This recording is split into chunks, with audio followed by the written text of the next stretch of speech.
नमस्ते। आप सुन रहे हैं प्रेम अनमोल होता है वाणी। मैं हूं आपकी होस्ट वाणी। पिछले एपिसोड में मेरी अमेरिका यात्रा ने गांव के रैंच पर प्रवेश किया था। आज आप सुनेंगे कि स्वप्निल ने मुझे घुड़सवारी के जरिए कैसे एक और रोमांचक स्थिति में ला दिया। मैचिंग आउटफिट और घोड़ी का डर। स्वप्निल और मेरे मैचिंग कपड़ों ने उसके प्रेम का संदेश दिया, लेकिन जब मैंने शायर नस्ल की ऊंची घोड़ी बेस्टी को देखा तो मैं डर गई। ना बाबा ना, यह मुझसे नहीं हो सकेगा। अस्वीकार्य स्पर्श। पहाड़ की ओर चलते समय मेरी सहायता के लिए स्वप्निल ने मेरे नितंबों को अपनी हथेलियों से ऊपर उठाया ताकि मैं बेस्टी पर बैठ सकूं। मैंने इसे चुपचाप सहन किया क्योंकि यह समय की मांग थी और ऐसा करने वाला स्वप्निल था। विवशता का प्रस्ताव। धीरे धीरे चलने से बचने के लिए मैंने ही स्वप्निल को एक ही घोड़े पर सवार होने का प्रस्ताव दिया। स्वप्निल, आप भी बेस्टी की सवारी कर लो। कब तक आप ऐसे पैदल और मैं घोड़े पर बैठकर धीरे धीरे चलेंगे। अभूतपूर्व पुरुष स्पर्श। स्वप्निल ने निपुण घुड़सवार की तरह मेरे पीछे सवार होते ही बेस्टी को सरपट दौड़ा दिया। मेरे सयाने होने के बाद कभी कोई पुरुष मेरे इतने निकट नहीं आया था। उछलते हुए बेस्टी की सवारी ने मुझे अभूतपूर्व रोमांच दिया। संयोगिता का स्मरण। उस क्षण मुझे पृथ्वीराज चौहान द्वारा संयोगिता को स्वयंवर से ले भागने की कहानी का दृश्य याद आया। उसी तरह मैं भी स्वप्निल के साथ आनंदित हो रही थी। लाज और प्रेम। सरोवर के किनारे स्वप्निल ने मुझे सावधानी से नीचे उतारा। पुरुष स्पर्श के स्मरण से मेरी पलकें झुक गईं और मुंह लाल हो गया। स्वप्निल ने यह देखकर मेरी ओर पीठ कर ली, शायद मुझे सहज करने के लिए। दो हंसों का जोड़ा।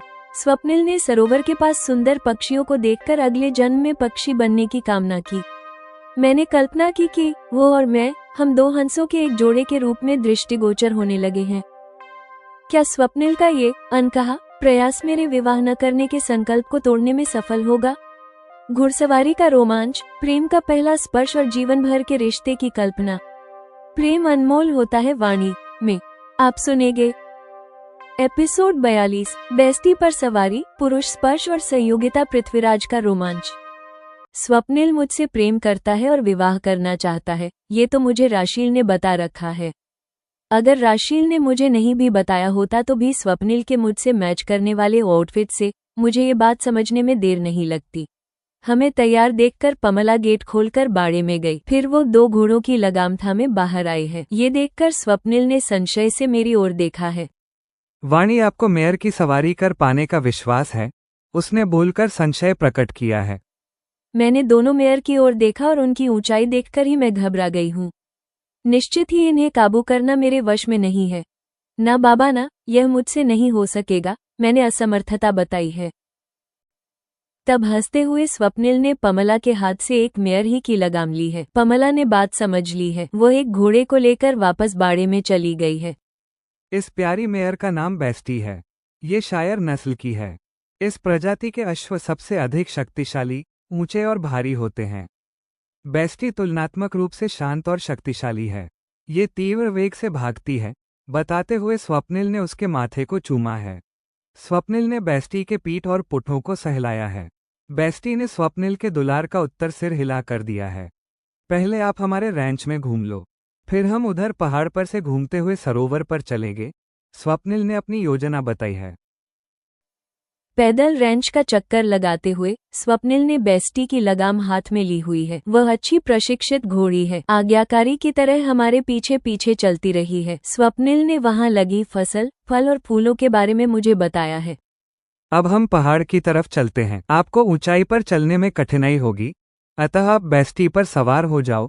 स्वप्निल मेरी सुविधा का ध्यान रख रहा है। मैंने प्रश्नवाचक दृष्टि से उसे देखा है। मैं लगाम थामे हुए पैदल आपके साथ साथ चलूंगा। उसने मेरा भावाशय समझ लिया है। मैं अपने आप ऊंची और हष्टपुष्ट बेस्टी पर सवार नहीं हो सकती हूँ। मैं डरी हुई हूँ, किंतु स्वप्निल पर मुझे भरोसा हुआ है। वो मेरे लिए हानिकारक कुछ भी नहीं होने देने वाला है। स्वप्निल ने बेस्टी पर बैठने में मेरी सहायता की है।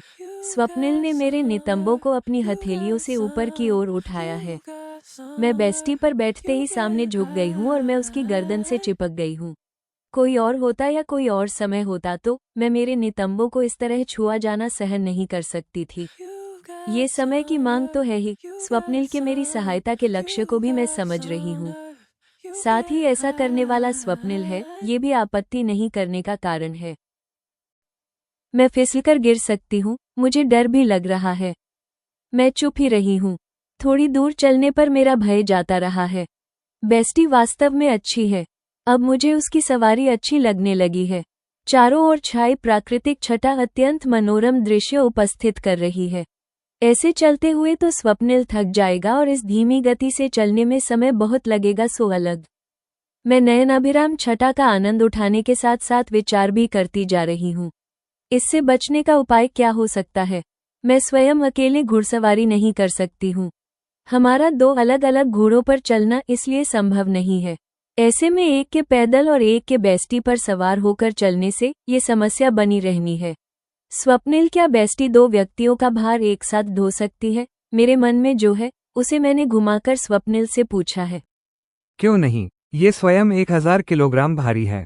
दो सामान्य व्यक्तियों का वजन कितना होता है? 125, 150 किलो। इतने से इसे कोई कष्ट नहीं होता है। प्रकृतया स्वप्निल केवल गणित लगाते दिख रहा है। स्वप्निल क्या जानबूझकर इस तरह की गतिविधियां प्लान करता है? मेरे मन में संशय उत्पन्न हुआ है। उसने मुझे सर्फिंग के लिए ललचाया है। जब मैं उसके साथ एक बोर्ड पर सर्फिंग कर रही थी तब समुद्र में जा गिरी और स्वप्निल ने मुझे बचाने के प्रयास में मुझे बाहों में भर लिया था। अब आज उसने मुझे हॉर्स राइडिंग के लिए ललचाया है। इससे उसे अवसर मिलने जा रहा है। वो मेरे साथ एक ही घोड़े पर सवार हो सकेगा। जो भी हो, अगर ऐसा है भी तो मेरी सहमति के बिना ऐसा कोई प्रयोजन सिद्ध किया जाना संभव नहीं है। वो साथ बैठने की बात स्वयं कह भी नहीं रहा है। यदि मैं ही नहीं कहूँ तो शायद वो ऐसा करेगा भी नहीं। मुझे ही विवश हो जाना है। स्वप्निल जो रैंच का मालिक है वो अश्वपाल की तरह मेरे साथ पैदल चले और मैं उसके ही घोड़े की सवारी करूं। ये भी मुझे विचित्र लग रहा है। मुझे यह आवभगत से अधिक अन्याय लग रहा है। स्वप्निल, आप भी बेस्टी की सवारी कर लो। कब तक आप ऐसे पैदल और मैं घोड़े पर बैठकर धीरे धीरे चलेंगे? इससे तो हमारा बहुत समय व्यर्थ होगा। मैंने कठिनाई दिखाते हुए समाधान का प्रस्ताव रखा है। वाणी, क्या ऐसा करना उचित होगा? हम एक ही घोड़े पर सवारी करेंगे तो हमें अनायास ही बहुत पास होना होगा। स्वप्निल ने सीधे नहीं मान लिया है। उसने बेस्टी पर एक साथ सवारी करने से क्या हो सकता है? न केवल इस संभावना को स्पष्ट किया है बल्कि उसके लिए मुझे ही सहमति के लिए विवश कर दिया है। यह उचित है या अनुचित इसका तो मुझे ज्ञान नहीं, मगर यह मुझे सर्वथा अनुचित लग रहा है। आप मुझे अपने ही घोड़े पर बैठाकर स्वयं सहायक की तरह पैदल चलो। आओ, अब आप भी बेस्टी की सवारी कर लो। मैंने इसे लाचारी का एकमात्र विकल्प जैसे बता दिया है। स्वप्निल ने ऐसा प्रदर्शित किया जैसे वह आज्ञा का पालन कर रहा है। वाणी, आप झुककर बेस्टी की गर्दन से चिपककर उसे मजबूती से पकड़ लो। उसने तरीका बताया है। जब मैंने ऐसा किया तब उसने बेस्टी को हाँक लगाई है।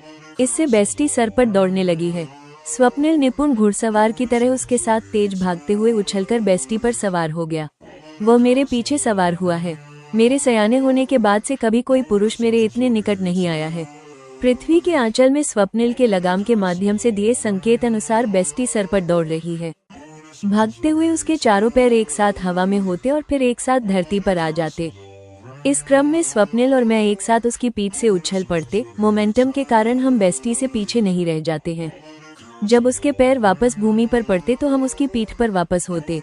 अपने अश्व नाट्यरंभ पर बैठाकर पृथ्वीराज चौहान सहयोगिता को स्वयंवर से इसी तरह अपने साथ ले उड़े थे। सहयोगिता के स्वयंवर की कहानी का दृश्य मुझे स्मरण आया है। मेरे जीवन में घुड़सवारी से होने वाला यह अभूतपूर्व रोमांच अत्यंत सुखद लग रहा है। मेरे शरीर को स्वप्निल के माध्यम से पुरुष स्पर्श से मिलने वाली सुखद अनुभूति भी पहली बार मेरे अनुभव में आई है। मैं अविवाहित रहना चाहती हूँ। इस कारण जिसे मैं बुरी बात मानती रही हूँ, मुझे इसका बुरा भी नहीं लगा है। मैं स्वयं अपनी अनुभूतियों के कारण चकित हूँ। मुझे स्वप्निल का साथ अत्यंत आनंदित कर रहा है। आधे ही घंटे में हमने लगभग 8 किलोमीटर का भ्रमण कर लिया है। हम सरोवर पर पहुंच गए हैं। सरोवर के दो ओर पहाड़ी है, एक और विस्तृत खेत और एक और जंगल है।